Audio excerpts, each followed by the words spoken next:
அப்போ நம்முடைய உணவு பல வகைகளிலும் உள்ள சத்துள்ள உணவாக இருக்கணும். 6 சுவையுள்ள உணவாக இருக்கணும். முதல்ல நம்மளால் இங்கே இருக்கிறவங்கள யோசிச்சு பாருங்களேன். கடந்த ஒரு வாரத்தில் 6 சுவையுள்ள உணவை 6 சுவையும் உள்ள உணவுகள் எத்தனை எடுத்திருப்போம்?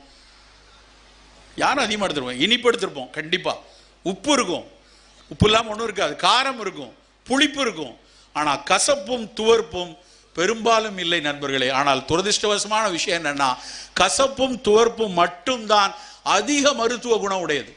நம்ம எல்லாம் கொண்டாடுறோமே நிலவேம்பு கஷாயம், நிலவேம்பு கஷாயம். ஏன்? நிலவேம்பினுடைய கசப்பு தான் அதனுடைய அடிப்படை விஷயம். வேம்பை கொண்டாடுவதற்கான அதில் உள்ள கசப்பு தான்.